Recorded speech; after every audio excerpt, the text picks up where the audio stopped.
Hey, what's up, y'all? It's Ebony Christina, and I am back with a new juicy flight attendant video. This one has been highly requested, long awaited, and I am finally telling my truth as to why I quit being a flight attendant. And if you are just finding out, yeah, I know you're probably sad, but I'm going to tell my story as to why I decided to walk away from being a flight attendant. I decided to give up my wings, gave up my free flight benefits, and live a normal life again, a normal life as a civilian. So in this video, I'm going to tell you why I decided to do that, and let's get started with the tea. So let's start by giving you guys a little bit of backstory about me. For those of you who may not know, I was flying for about 2.5 years. I started working for a regional airline and for about 1.5 years, and after that time, I decided to switch over to work for mainline. I worked for Mesa for regional, and I worked for United when I went to mainline. But even when I was at Mesa, I still worked under the United brand. But then I ended up getting hired on with United as one of their flight attendants. So I was officially part of the mainline industry, the mainline flight attendant industry. Let's talk about why being a flight attendant is amazing. Let's start there. Okay, so when I was a flight attendant, it was everything and more that I had ever dreamed of. Like, I lived this lifestyle that I didn't even imagine that I would ever live. I'm traveling, going to different states all the time. I'm being paid to travel to these states. I'm put up in hotel rooms, some of the nicest hotel rooms. Sometimes hotel rooms weren't so great, when I was working for regional, but, it was still good beds, good hotel rooms. I'm being paid on the clock per diem while I'm on my layovers just to have fun. I'm out hanging out with the crew and we're having fun and a good time and being paid for that. So this is like an amazing lifestyle. Then I go over to mainline, and now they're sending me to places like Italy and Scotland, and I think they sent me to Costa Rica, so I'm going doing international trips now. So that was fabulous because I went to Scotland. I never even thought I would go to Scotland in my life. I never even imagined that. So being a flight attendant is just as beautiful and just as fabulous as you probably imagine it is. Everything you think that being a flight attendant is, it truly is. It's a fabulous lifestyle. You live like rock stars. You're meeting all kinds of different peoples. You're getting used to different cultures. It really is a lot of fun. But then there's another side to being a flight attendant, and I think that's the side of being a flight attendant that maybe a lot of people don't talk about as much, because you kind of try to you think of it as the good outweighing the bad. Yeah, you may have to deal with these certain emotions and these certain issues, but the caveat to that, is that you get to travel and it's free and people love you and you get paid to be nice and courteous to people. So it definitely was it was an amazing lifestyle, and it was really an amazing experience. To start, I never intended to be a flight attendant for the rest of my life. I know me quitting my job as a flight attendant comes as this big shock to everybody, but for me it doesn't come as much of a shock because I knew that this was sort of a phase in my life that I just wanted to see if I can do it, see what it could be like, get in, get off, get out. And I did. I came, I saw, I conquered. I did more than I imagined. I have all of you guys now also. So it's just my vision, this experience became bigger than what my envision even started with to begin with. So listen, the flight attendant industry don't owe me nothing. It gave me everything that I could ever imagine. It doesn't owe me anything. I'm leaving, grand opening, grand closing is how I feel. It really doesn't owe me anything. But I wanted to make this video to really talk about, maybe the other side of being a flight attendant, the reasons why somebody will walk away from it. Now, I'm going to start by saying me walking away was truly more of a personal preference, a personal decision, just thinking about where I was in my life, where I wanted to be in the future, and those two things didn't really align, So I'm working for Mesa. I'm living a good life. We have these new planes. I'm based out of Houston. I was living in Houston at the time. I'm working these new planes, the Embraer E145. That was my baby. Okay, and life is good. And then one day I decided, it seems like in the industry the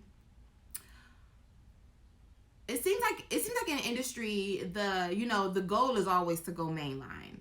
The goal is always to leave regional and then to go mainline. It seems like the next best step because you make more money working mainline. You have higher priority on the standby list when it comes to traveling. You get better destinations according to some people. So a lot of people, they don't want to work regional forever. They want to go to mainline. So when my opportunity came to go to mainline, I took it because I figured, this is what I should be doing. Obviously I want to see what's on the other side. I want to see what mainline flight attendant's life is like, because it has to be better than regional, right? When I made that leap and I went from regional to mainline, I realized that wasn't necessarily the case. But I'm going to talk a little bit more about that later in the video. When it comes to my personal choice of stopping to be a flight attendant, it's just where I'm at in my life. Quite honestly, I want different things now. I wanted more stability. I would say that's the number one reason why I quit being a flight attendant. I wanted more stability. I wanted to sleep in my bed more often. I didn't want to always live out of a suitcase. It's like every time you're home and you're with your family and your friends and you're just relaxing and you're just kind of feeling good in that home, it's time to pack up and fly again. And I got sick of that. I got sick of not being able to spend time with like my mom, my sisters, my family, the people that I love, my niece and nephews. Like I wanted that. I wanted to be around a little bit more. I kind of miss the regular civilian life, I used to laugh at people living like a normal life where you live life by the calendar and but then I was like, a part of me kind of just missed it because I was when you're a flight attendant, you live in a whole other matrix. The life is just, you live in a whole other matrix. Time and space is different when you're a flight attendant. Ask any flight attendant. It's just different. You don't live by a calendar. The days of the weeks don't feel the same. So anyway, like I was saying, I would get home and then I'm chilling and we're having a good time. I'm home. Maybe if I can make it for a holiday, that's if I can be home for a holiday, which I think in 2 years, I don't think I was home for like any holidays ever, like no holidays. All my holidays, I was fine. I was off in a hotel room by myself on a layover or spending it with strangers who become friends, which is my flight crews. So I wanted more stability. I wanted to have a little bit of normalcy in my life. I think I felt childish sometimes being a flight attendant. I wanted to be a little more, I don't know, I guess I just wanted more stability. Yeah, if you can understand. I wanted to have more of a routine again. I wanted to, be able to just spend time with my family and my friends. And then I'm just like in a different space in my life. Number 2, I wanted to be able to maintain an actual healthy relationship. It's no secret that being a flight attendant, it's hard to maintain a relationship, a romantic relationship with somebody, because I don't know, for me, it seemed like it was very difficult for me to actually truly build a real long-term relationship as a flight attendant because I was always gone. If you are in a relationship with anybody, whether it's the guy or the girl or, either girl or either guy, and you're away for a period of time, that could be hard on your relationship. It could be hard on your relationship for yourself. Because me, I'm the type of person, I want to be around my partner all the time. Like if I'm in love and I'm in a relationship, I want to see my man all the time. I don't want to have to be away in a hotel room off in some place while he's, back at home. I didn't want that. I wanted to be able to maintain a relationship, go through the normal things that people in relationships go through, have those experiences together. And another thing I didn't want to do is I didn't want to have to decide like, well, should I go on this vacation to Belize or Bermuda, or should I go home and sit on the couch and watch Netflix with my boyfriend? I didn't want to have to decide to do that. So when I was a flight attendant, I didn't have a relationship. I didn't keep a boyfriend. I was just single and dating. Being a flight attendant, having a relationship as a flight attendant is hard. Yes, it is going to be hard. So you could do one or two things. You could be a single flight attendant, or you could be a flight attendant who's in a long-term relationship, or there's flight attendants who are married, right? When you're single as a flight attendant, it's a lot of fun. I recommend it actually. When I first got into the industry, I was dating a guy. I dumped him. I said, no, I'm going into this single. I dumped him and I decided to just fly and be single because I didn't want to have that attachment and have to worry about his feelings and spending time with him. I didn't want to share this life with anybody. When you come into this life as a flight attendant, it's going to be hard to balance friends, family, and relationships. And I decided I wanted to make it easier on myself, so I came into the industry as a single flight attendant. It was a lot of fun, let me tell you. Okay, you can, you meet all kinds of different people. You can have friends in different spaces. It really can be fun being a flight attendant. But then there's flight attendants who are in committed relationships. Oh, going back to being a single flight attendant and when you're trying to date. So towards the end of my career as a flight attendant, I did try to kind of date a little bit and maybe try to see if I could have a real relationship with someone. But I found it a little difficult because let's say if I live in Houston and I meet a guy in California, I meet a guy on a layover in LA or something.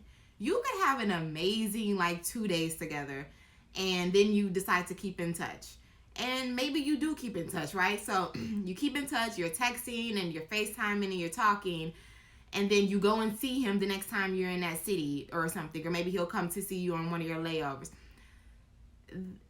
When you meet people like that, it can be hard to truly build something real. I'm sure some people have done it, but for me, it was hard to build something real because eventually, when you're not able to see each other on such a regular basis, face to face, it can fizzle out a little bit. And then I feel like men has this thing where they can't really, they need their woman there. Men, they have this insecurity issue with dating flight attendants. I feel like they think flight attendants have boyfriends everywhere, and maybe a flight attendant can't be trusted. They feel insecure as to the kind of people flight attendants could be meeting. But flight attendants are not like that. That is such a misconception that flight attendants have boyfriends everywhere. Now, single flight attendants who choose to be single, yeah, they may date, but they're single. So flight attendants, they have that right. So I end up having more casual dating relationships more than a serious relationship. And I felt like what I'm looking for in the future, I want to become somebody's wife, y'all. Like, I'm trying to get married. I want to have kids. And I didn't feel like I could find that if I was constantly moving around and jumping from state to state. I think you really can, for me, if I would have maybe married like a pilot, or married like another flight attendant or something, maybe that could work because you're with, or maybe somebody in the flight attendant industry, like the aviation industry, maybe that could work. But because they understand your lifestyle. But that wasn't, that wasn't for me, marrying somebody in the flight attendant industry. So I was like, you know what? Now that I'm getting older, I'm getting more mature, I want different things. Now my life is my heart is taking me away from just wanting to travel. I no longer wanted to just travel to these fabulous places and enjoy them by myself. I wanted to enjoy them with my loved ones. It's like, what's the point of having like the best thing in the world if you don't have anyone to share with?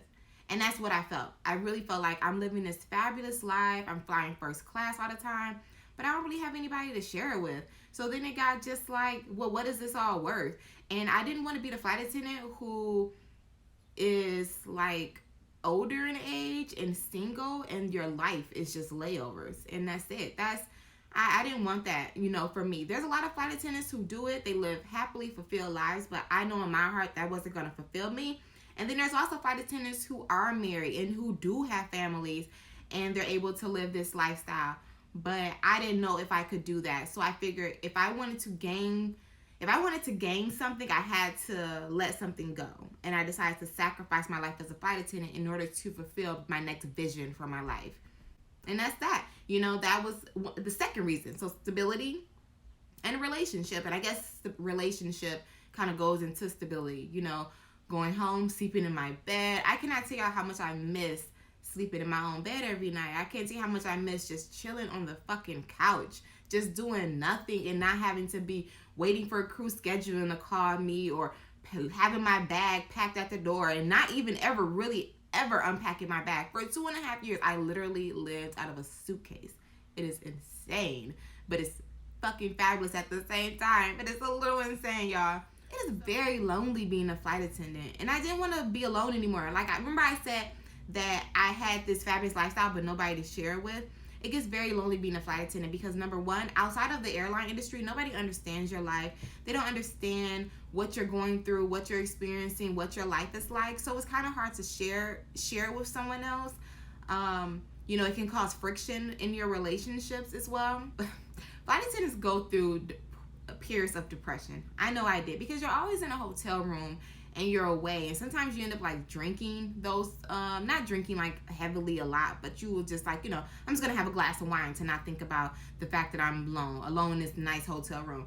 It's very sad being in like a really nice hotel room by yourself. There's something pretty sad about that, because it's like you wish you had somebody there with you, or and it's just like it's so quiet, or you're bored, and how many times you're gonna just sit there and watch Netflix, and then you're gonna go get takeout and you're gonna bring it back to your room, and then then you leave, and then you do it all over the next day in another place, in another hotel.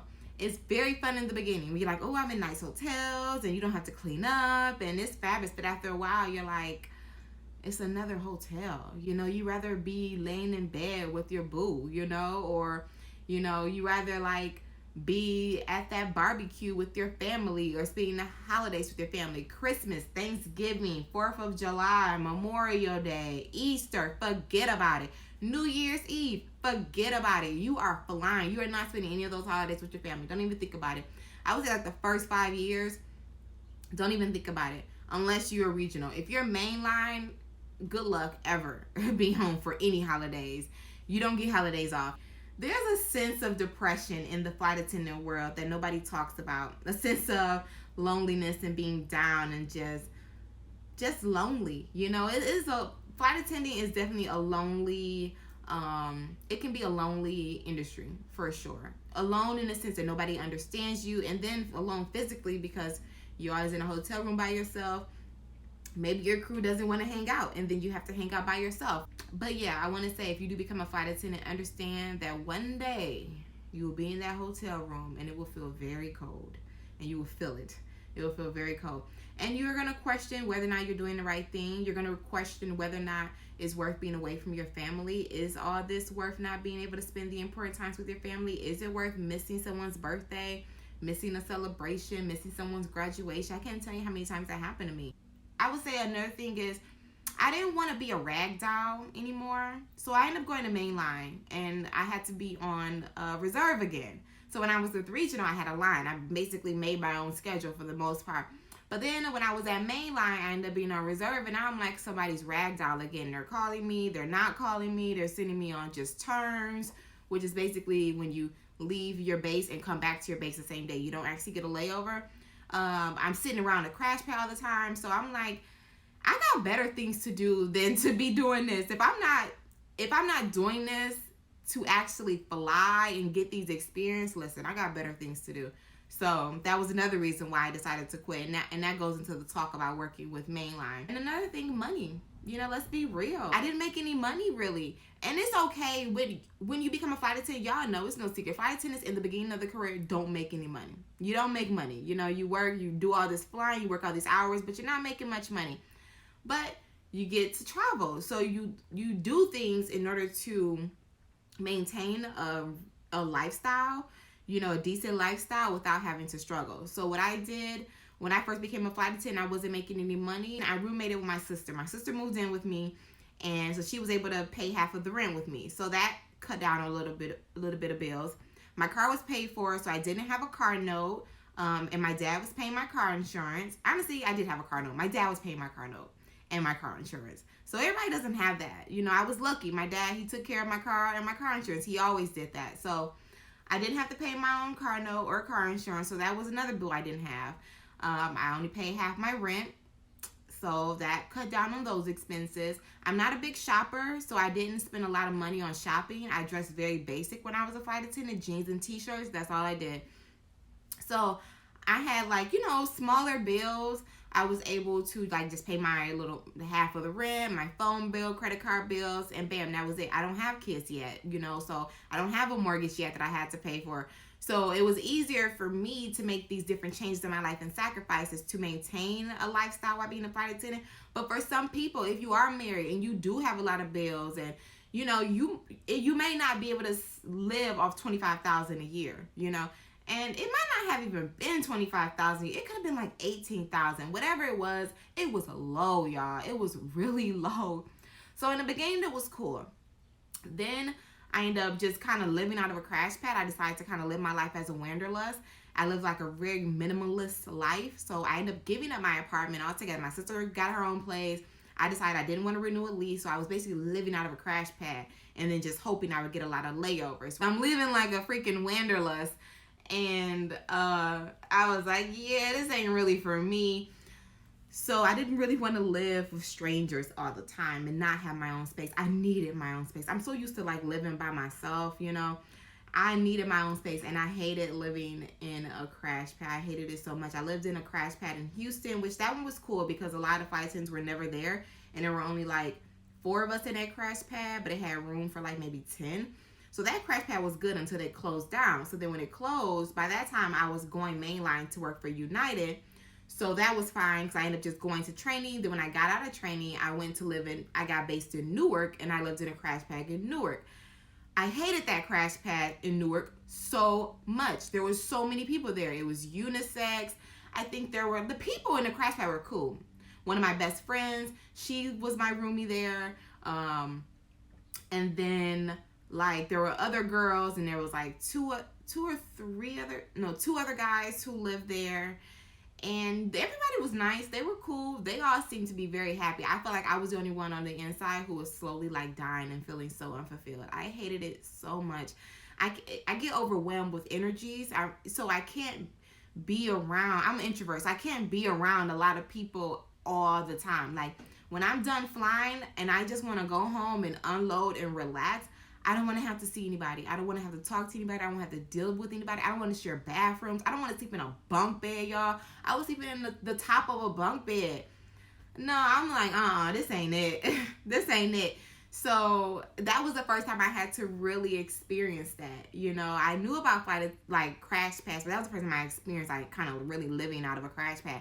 And it's not like I could get my own apartment because I wasn't making no money. I think I started making like $17.83 working for United Mainline. I think I'm not 100% sure, but I know like shortly after that, like they gave out raises, so it kind of boosted you up a bit. But that was $17.83 in flight hour, not just an hour. And then I wasn't getting no flying time because they wasn't having us fly, so I wasn't even making a lot of money. So I'm like really kind of in this little struggle place. I'm living in Newark. To me, shout out to Newark, but Newark didn't have any culture to it. So like I couldn't even really like I couldn't really make that my home. And New York was right there, but New York is a beast of its own, and then you have to take the train and all that, and I didn't want to bother, you know. And I was already starting to have those feelings whether or not this was truly it for me. So that just kind of really helped to push me out the door of being a flight attendant. I truly, truly think that had I stayed a regional flight attendant, I might still be flying. Or I probably would at least stayed in the industry a little bit longer. But working mainline, I hated it. And it really put a bad taste in my mouth. I think this might have just been my experience and just like the type of person that I was. When I went to work for United Mainline, I did not like it at all. I didn't like it one bit. The flying was good. The destinations were good. But what I realized about myself is I don't like long haul flights. I hate international flights. I don't want to be on a plane for more than 5 hours. I'll do across the country. I'll do a New York to LA. I can do that, but that's all I can give you. Anything over that, I'm starting to get just a little bit claustrophobic. I'm starting to just feel a little icky from the plane, the air, the thinking about the germs that I'm just soaking up. I hate long haul flights. I didn't like international flights. I like being a domestic flight attendant. It is not always green on the other side. I think everybody thinks that like mainline is where you want to be. Mainline is the best, and it's not. I didn't like mainline at all. Some people love mainline. Some people hate regional. I personally love regional. I think if I do ever become a flight attendant again, I would go regional. I wouldn't even try to go with Delta, United, American. I wouldn't try that because I know that that's not really my style. And had I known that about myself before I tried it, I would have never gone to begin with. I would have never tried to fix what wasn't broken. Mesa wasn't broken for me. Mesa, I had a perfect system in Mesa. It was perfect. It wasn't broken. I shouldn't have done anything, and maybe I would have stayed a little longer. But you know what? Maybe not, because I still have those desires of stability and family. So I probably would eventually quit being a flight attendant, but maybe just not so soon. So let's talk a little bit about my experience with working United. Okay, so United, I think United as a airline is cool. I don't have any problems with United as an airline, but there's just things, it's just the way that the system works there that doesn't work, excuse me, for who I am personally. So let's talk about the flying. Number one, like I said, when I first got out of training was awesome. Training was cool. My first sign that this wasn't right was that I felt disconnected in flight attendant training. When I was in training, my whole class was so happy and so excited, and I didn't really talk to anybody, and I didn't really open up. I literally had like one friend in training, and that was it, because something about my spirit didn't feel right about it. And I couldn't understand why. I thought maybe it's because I had already did it before, so the feeling of it wasn't as new for me. But everybody was so happy in training, and I didn't really connect. I didn't feel that happiness. I was just ready to get training over with and to fly again. So I think that was my first sign that this wasn't going to go as well as I expected. Let's talk about the flying with United. I didn't fly. I hardly ever flew. I had like a few. I think I was with United for maybe a year, probably less than a year, honestly, and I had to quit. I was too unhappy. So they hardly ever gave me trips, and that was everybody in my crash pad. Like, we would just sit around for days and not get a single call from crew scheduling, which was so unheard of for me. Like, coming from Mesa, you were always flying. You could fly as much as you wanted to fly. But now I'm just literally just sitting around this crash pad looking stupid with a bunch of other people, and I'm like, I didn't come here for this. You know, you get a call or somebody get a call and like, oh guys, I got a call, I'm out. You know, I'm going to, I don't know, Ireland. And you're happy for them, but then you're like, dang, when they're going to call me? Then you finally get a call in the wee hours of the morning. You find out that you're going to, I think they call me in the wee hours of the morning. I don't know, to go to do a turn. You know, I think I did like a lot of like Florida turns or something. So, and then, you know, sometimes you would be sitting there, then you would get a call, hey, tonight, pack up, we're sending you to Italy. That happened to me before, and that was like a great call. But then when I was in Italy, I wasn't really enjoying myself as much as I should have been. I was super tired. I just wanted to go to my hotel room and sleep, but I didn't. I went out with the crew, and we had pizza, and we drank wine, and we shopped, and it ended up being a great time. But on the inside, I still felt like a little drained. And I stayed in a really nice hotel room. It was a cool hotel room too. But you know, those trips came few and far in between, and the majority of the time, you were sitting around a crash pad. And I'm like, if I was a newbie and I didn't know any better, I probably would have been okay with that. But because I wasn't a newbie and I know what it looks like as an active flight attendant, that was just unacceptable for me. So so that was another thing that I did not like about working for United. Number 2, you working for United. I'm gonna say it. I don't like United flight attendants that much. I don't think that they're. Okay, that's just said a lot. I don't want to say I don't like United flight attendants. The new United flight attendants are great. I like them. They're more of the younger, upbeat flight attendants. But it's those more senior flight attendants, the senior mama and senior papas.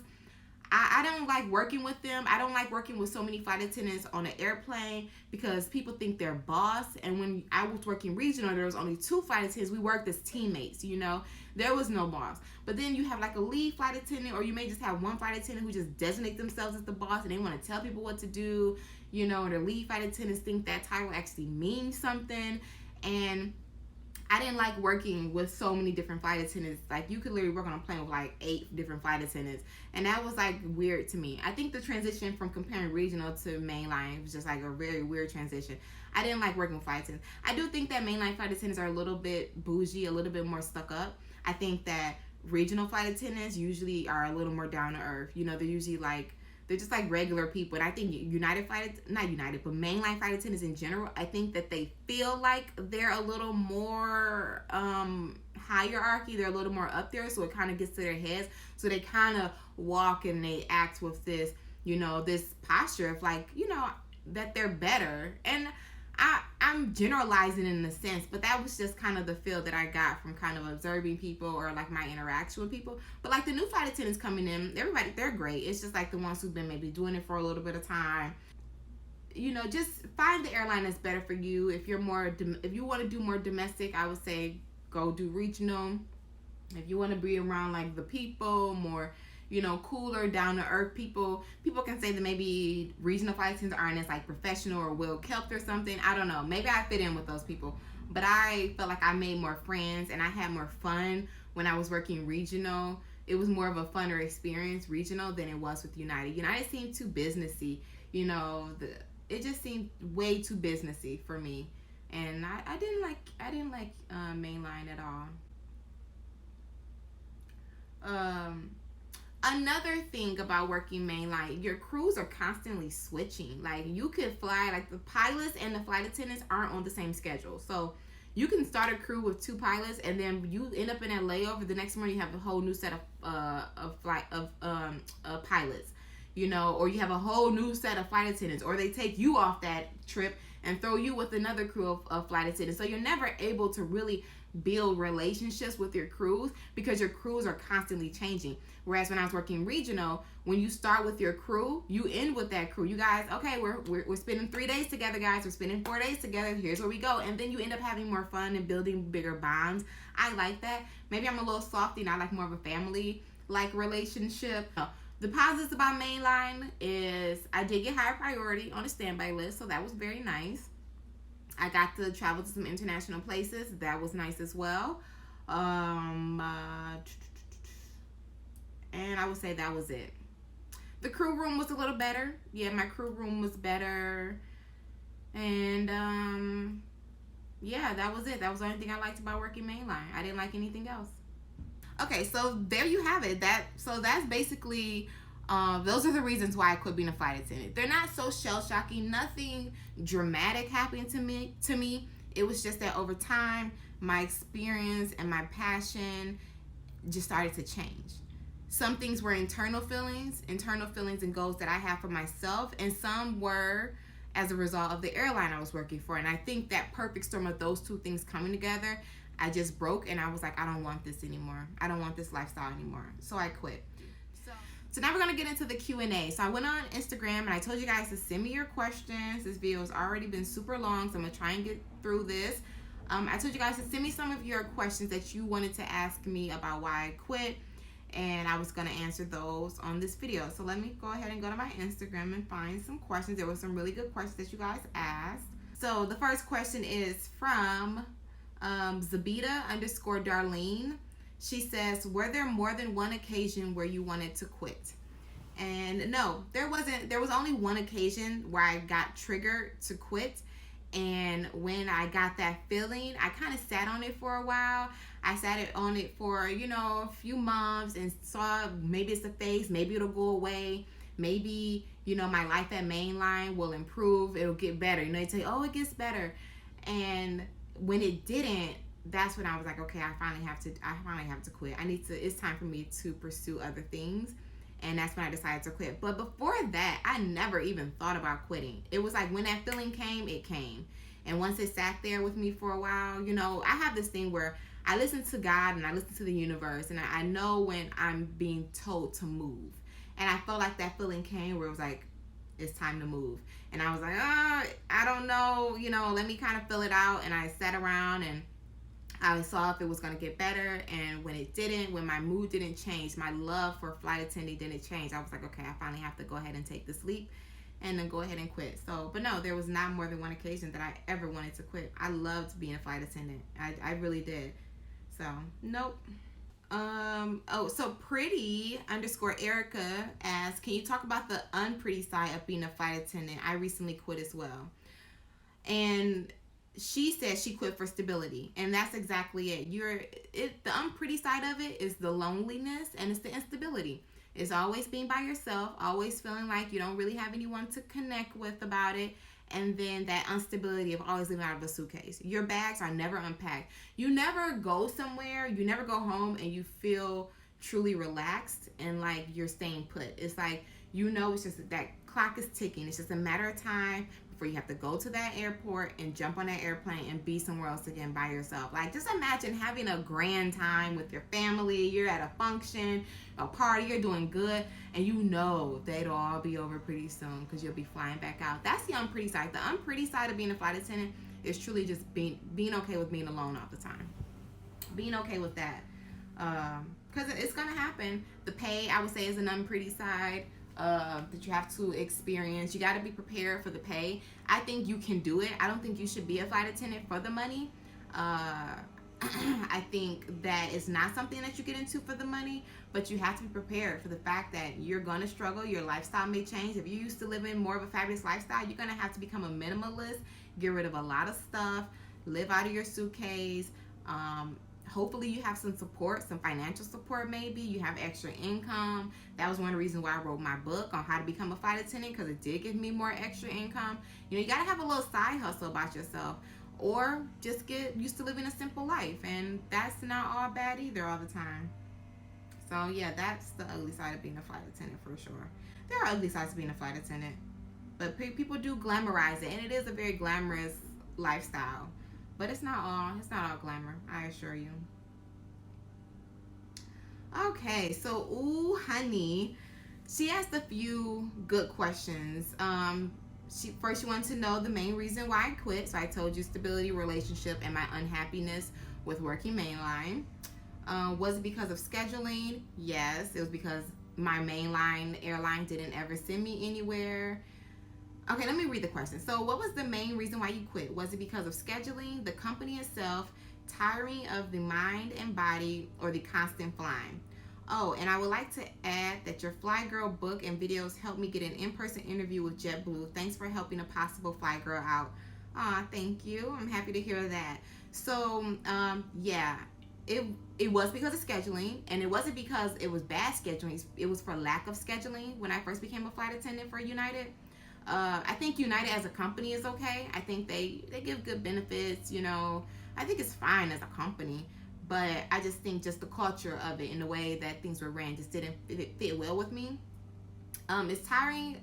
As far as tiring of the mind and body, I wish I was tired because of the constant flying, but it was actually quite the opposite. It was the lack of flying that I hated. I enjoy flying. If I'm flying, that means you're always, you're on the go. You're working enough where you don't sit so much that you have to think too much. I think the key is to work and fly so much that you don't have to think. But when you sit around and you start to evaluate what your life is really like, I think that's when you kind of get caught up, and that's probably what happened to me. So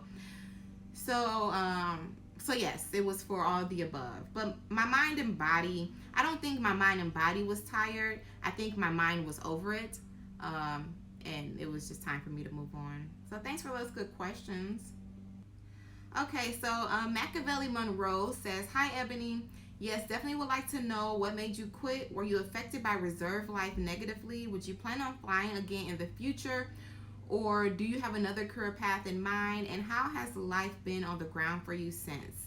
So those are really good questions. So thank you for that. Well, yes, you guys, yep, I was affected by reserve life negatively. You can't go from having a line to going reserve again. You can't do it. It's not, it doesn't make sense. It's kind of like going from eating filet mignon to eating hamburgers again, or hamburger helper. It doesn't make sense to go backwards. So I recommend, if you ever get a line, having that line is much more important than trying to go to work for a certain airline. If you're working for a regional or you're working at an airline and you currently have a line, your balance in life is going to be so much better than if you try to go back and work for another airline and go all the way back to working reserve again. Once you get out of reserve, you're out of there. Just keep going. Don't ever go back to reserve life. You're going to regret it. And I regretted going back to reserve life. I hate reserve life. When you first come into the industry, reserve life isn't that bad. It really isn't, but when you have had a line and you go back to working reserve and you know what the other side looks like, it will mess with your head. No, yeah, reserve life sucks for me with United. Would you plan on flying again in the future? So funny thing is, I would never say never. I'm not opposed to being a flight attendant again. If I did fly again, it would be for a regional airline for sure.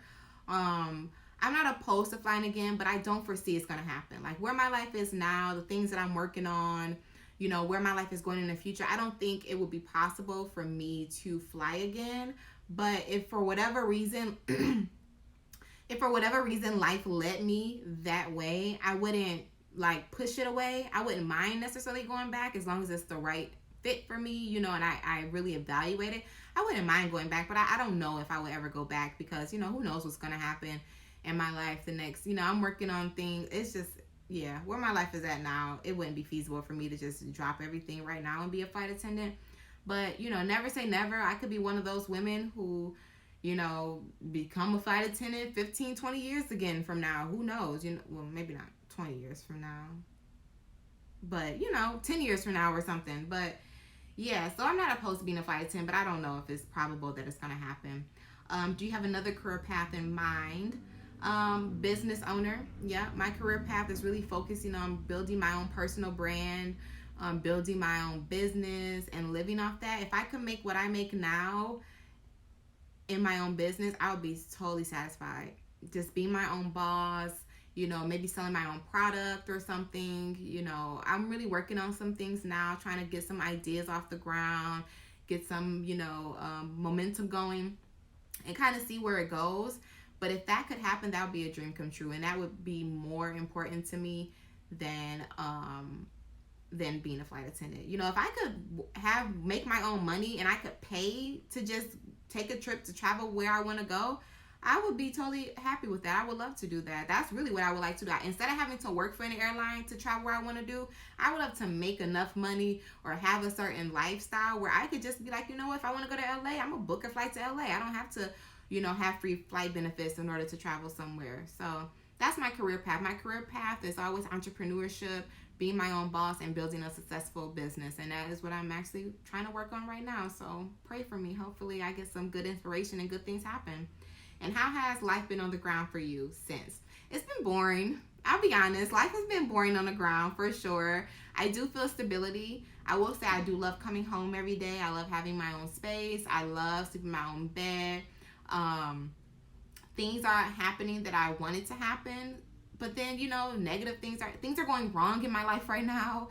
Things are going well in my life right now. But I will say, all in all, life is less exciting than when I was a flight attendant. Y'all see, I don't even post on Instagram no more because right now I don't have anything to post. You know, nothing exciting is happening.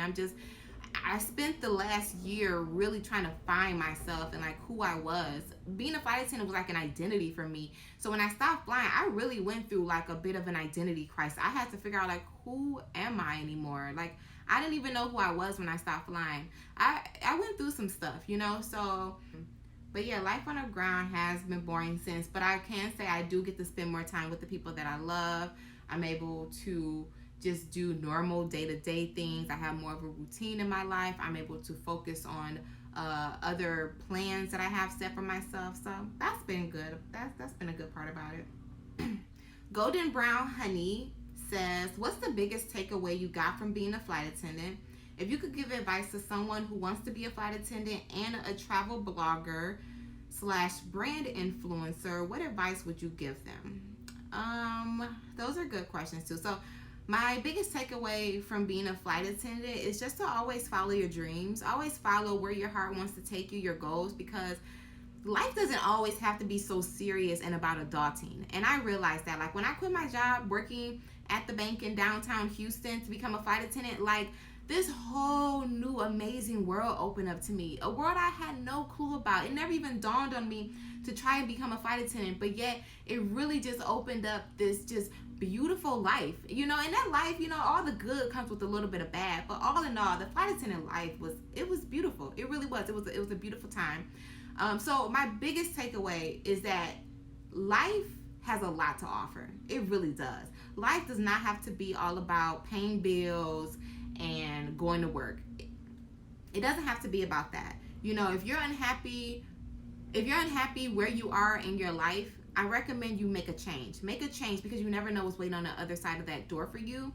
And I proved that to myself when I became a flight attendant. Like, I just wanted to fly and travel and see a couple places. I did not realize I was going to be doing all this, you know, international traveling. I didn't realize I was going to grow this big YouTube channel and audience. Like, I didn't even really want any of that when I first became a flight attendant. But as life would have it, you know, it really just life just really conspires to just make things happen for you. So I think when you follow a passion or something that you have in your heart, I think is that it's important to follow that. So I would say that was my biggest takeaway. And I think that's why I wasn't afraid to quit being a flight attendant to pursue the other visions that I have for my life. Because had I not made that sacrifice in the beginning, I wouldn't have become a flight attendant to begin with, and I wouldn't even be in that position. So that's why I wasn't afraid to quit, and I'm not afraid to fail. You know, I'm not afraid of anything like that. So, like, you know, so I would say always follow your heart, always follow your vision, because life is going to help you, and life is going to return to you what you desire, for sure. And what advice you give to someone who wants to be a flight attendant and travel blogger, I would say definitely start a YouTube channel. YouTube has exposed me to the entire world. There are people all over the world who are fans of mine or supporters of mine, and all over the world who have purchased my book. So I would definitely say create you a YouTube channel, start making those videos. Don't wait till you're like super ready and have like all the best technology. You don't even need any of that. Start your YouTube channel. Just start putting videos out. At least, be consistent. Put them out once a week and talk about topics that people want to know about. Show, your experience traveling, or give people advice on how they can become a flight attendant. And also do that on your YouTube, your Instagram, and just be consistent with it. And your audience will naturally grow. And then those brands, if you want to be a brand influencer, trust me, those brands, they will find you. If you start to grow your own audience and people start to look at you as if you're an influencer, brands will somehow miraculously pop up in your DMs, they'll pop up in your emails, and they'll say, hey, can we work with you? Can we pay you to do this? Can you, and it'll happen. So I think being a flight attendant and a travel blogger is like the best, it's the best two worlds to put together, because you have all this access to the world, and all you have to do is just document and put that content out there. So that's what you want to do. Good luck. I think it's a great idea. Lisa Lot 01 says, oh my God, can't believe you're not flying anymore. Do you still offer online courses? So I get that reaction all the time. I never offer online courses, but I did offer one-on-one like mentoring and interview prep. I don't know. If you guys are interested in me doing that, I may do it for a limited amount of time. I did stop doing this. So I was doing like one-on-one coaching sessions. So if you had if you were just getting started on the flight attendant process, or if you had an interview coming up, I would do like live one-on-one FaceTime sessions with you to help you prepare for your interview, to be sure you're successful. And I've helped a lot of girls doing that. I did it for about a year, and it was very fun and successful. And then once I quit my job, I ended up stopping for a while. But it depends. If you guys are interested in me mentoring you, maybe for a little bit of a limited amount of time, let me know in the comments. If I get enough feedback, then yeah, I will offer it for a limited amount of time. I'll let you guys book me, and we can do like 1 hour one-on-one sessions where I can help you get ready for your flight attendant interviews, or just help you along the entire process of becoming a flight attendant. So just reach out to me in the comments, or you can send me a message on Instagram and let me know if you're interested, and maybe we can work together. Taylor Travels too. Hey Taylor, y'all probably know her. She's a flight attendant YouTuber as well.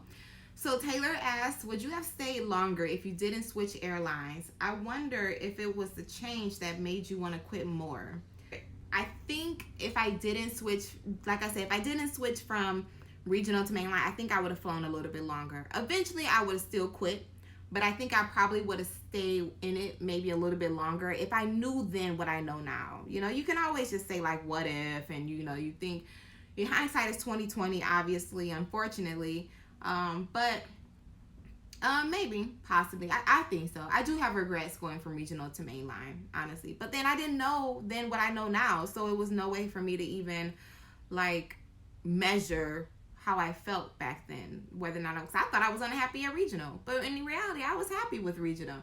So sometimes you just gotta do stuff. You just gotta try out life and figure out what works for you and what doesn't. Also asked, how's going from a flexible, having multiple days off at a time, to going back to a 9 to 5. That's a major reason why I can't commit to quitting right now. I will probably hate a Monday through Friday 9 to 5. When I first did it, it was nice. It was a little bit of relief because it did give me like routine. But I do miss like having several days off at a time. Like I miss being able to be like just dropping trips if I wanted. I miss being able to schedule myself so that I could have 4 days off in a row. Now, I'll be lucky if I get 3 days off with a holiday, unless I have to use my PTO time. Like I live that life again.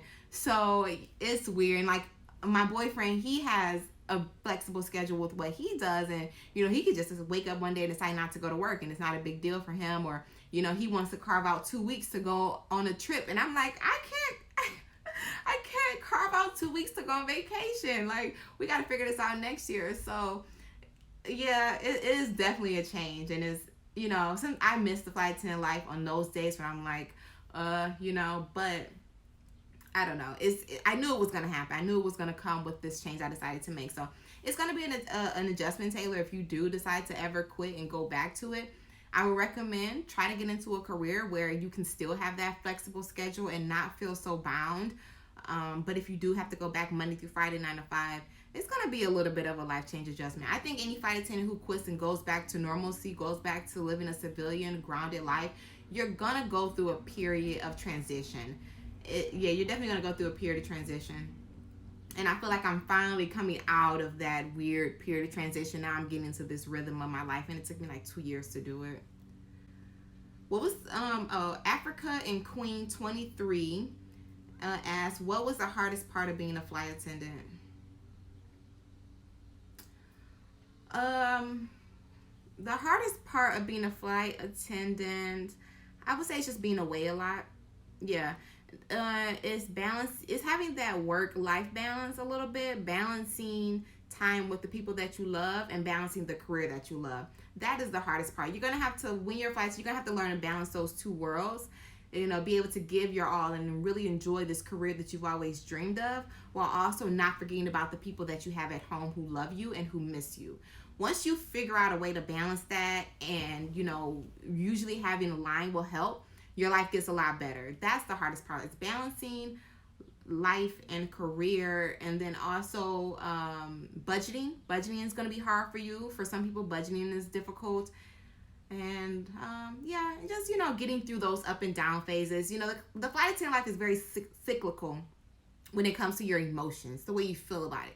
Some days you're on top of the world and you just feel like you live a life that is better than anybody else out there. And then some days you wish to just be a normal person and you feel like, you know, it's all for nothing. And then you feel great again. So it goes up and down, and you kind of got to get used to that rhythm of your emotions changing, you know, periodically. Tay Niven, I believe, says, I was also a flight attendant and quit back in October. I'm curious if your story has been anything in common with mine. How long has it been since you quit, and do you ever regret it? It's actually been 2 years since I quit, believe it or not. Yeah, maybe like 2 years. Oh, no, it hasn't been quite. Almost 2 years, like 1.5 years since I quit. And do you ever regret it? Yeah, some days I do regret it. You know, when life gets bad for me, sometimes I wonder, like, was it all worth it? You know, when life isn't going as I expected, I'm like, well, you know, God, why did you send me on this quest? Why did you put it in my heart to quit just for me to come to this? You know, it's like, so then I question my decision, like, you know, should I have done it? Did I act prematurely? You know, was it the right decision? So yeah, some days I really do regret it. Actually, just like a few months ago, I was going through a really hard time, and I was really unhappy with what was going on in my life. Excuse me. I was really unhappy with what was going on in my life, and I actually started looking to see who was hiring. Like I went online and I was like, well, let me just see, you know, what regional airlines are hiring or having open sessions booking. So I found like SkyWest was having open sessions coming up, because I was only going to go back to domestic. SkyWest had open sessions come up, and I was like, okay, you know what? I'm put on my calendar, and I might go. You know, I might see. And it was like April 17th or something. And that day came, and I didn't go. I had so much going on. I had other stuff going on at that time that I couldn't have gone if I wanted to. But yeah, so some days I do wish I was still a flight attendant. I still look at planes in the sky. I have to pass the airport from where I live to get places. And I'm like, oh, that could be me on that plane, you know. So some days I regret it, but then other days I'm happy, you know, with my decision. So it really just depends on my mood, you know. I think that it just depends on my mood. And I always know that if I wanted to go back, I could. You know, life, there's not many permanent decisions in life. So if I wanted to go back, I could definitely do it. So I don't regret it in that sense, because I know it's always there waiting for me. The airline industry is always going to be looking for flight attendants. So it's not a permanent decision that I wanted to quit. You know, I could go back if I wanted to. And then the last question is from _Jen_Jen__. I'm just finding out now. Sorry to you know, shock you, Jen. I was very inspired by you. I guess my question is, how long in years do you think a person should work as a flight attendant? What's the perfect age to start and a good age to call it quits and venture into something different? Oh, good question. So, I don't think there's a set amount of time that a person should work as a flight attendant. I think that's all a personal decision. I think how long you work as a flight attendant is up to you. I don't think there's a set amount of time. You can come into this industry and work a year and get everything you want out of it. You can come and you can work 20 plus years And you know that if that's a personal decision for you. So I don't think there's a set amount of time to work as a flight attendant. What's the perfect age to start? I think the perfect age to start is 21.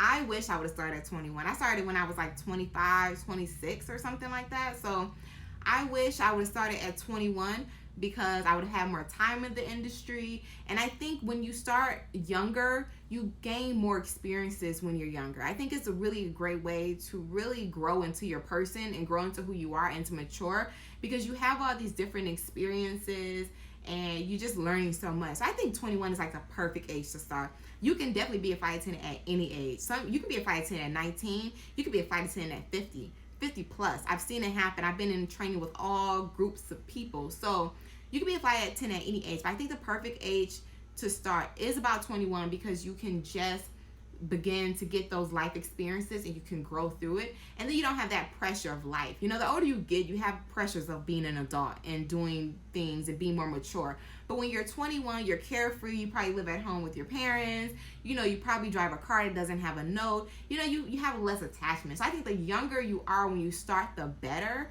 But I don't think there's an age that you have to start. And what's a good age to call it quits and venture into something different? That's just whenever your heart desires. Whenever your heart tells you that it's time for you to start something different, I think you should go with that. I think you should listen to that feeling. I don't think you should stay in the life of a flight attendant out of fear of going back to being normal. I think that's what a lot of flight attendants do. I think a lot of flight attendants are angry and they're unhappy. There's a lot of flight attendants that are unhappy. It's quiet as a kept. There are a lot of flight attendants who are unhappy. And they're unhappy because they have chosen to stay in this life that no longer fulfills them. And now they're depressed about it, and they come to work and they're angry and they're mean to passengers and they're mean to their crew members because they're not happy. You know, they're literally sad on the inside. So I think when this industry no longer serves you anymore, I think that is when it's time to call it quits. And that's exactly what I did. I knew that spirit would tell me when it was time for me to move on, and I decided to take that. Now, it didn't start off as rainbows and sunshines when I first quit. I went through a big period of transition and just getting used to this life. I did not know I would go through like an identity crisis. I did not know what would be waiting for me on the other side, you know, and life is just starting to kind of get back to a sense of being normal for me again and a sense of bliss. But like I said, some days I do regret it, but all in all, I don't have any regrets, because I know that, you know, as long as I listen to my heart, and I know that as long as I'm doing what I know is true to me, I can't be making the wrong decision. And then when it comes to like making decisions like that, you know, you always have a safety net. You can always go back. You can always change it anytime you want to. So, I would say there's no perfect age to start. There's no perfect age to quit. It is all a personal preference, and you have to know when to listen to yourself when it's time to quit. You see a lot of flight attendants, right when they come into the industry, they say, I did it, I tried it, I hate it, I'm out. Well, good for her or good for him. At least you tried. At least you gave it a chance, you know. A lot of flight attendants, they're in it, and they get in it, and they stay forever. And that is good for them because it's what they truly want to do and it's fulfilling. So make sure you listen to your own heart and yourself when it comes to deciding to join this life of being a flight attendant. I personally think if you're thinking about doing it and it's there, I think you should give it a try for sure. I think it's at least worth trying to figure it out, to get a sense for yourself. Don't be scared. Don't let my video deter you from being a flight attendant. I said this is Ebony's personal experience, and you know, yours may be different. Yours could differ greatly. But definitely, I would definitely recommend you give it a try and see if this life is worth it for you. All in all, like I said, it doesn't owe me anything. I was truly happy with my time as a flight attendant. Mainline put a really bad taste in my mouth, kind of really helped push me out that door. But all in all, guys, you've seen from my Instagram, you've seen from my YouTube videos, I have lived the time of my life. A time that I've done more in 2 years that people would dream of people won't do in their entire lifetime. So if I can do that, you know, who knows what's waiting for me on the other side. So I'm truly happy with my decision. You know, life happens and things go up and down, but all in all, I do feel like that I made the best decision for me, and I hope that you make the best decision for you. Before we go, I have to plug my book. Fly Girl's Guide, How to Become a Flight Attendant, is still available. If this video doesn't make you like want to quit flight attending and the idea of it altogether, you guys know you can always check out my book, How to Become a Flight Attendant. This book has helped among thousands of girls get into the flight attendant industry. So it is still available for order and download on Amazon. So make sure you go ahead and check it out, guys. I don't know, I have some time on my hands, so maybe I'll be coming up with a second book pretty soon that I'm working on. I'll let you guys know about that.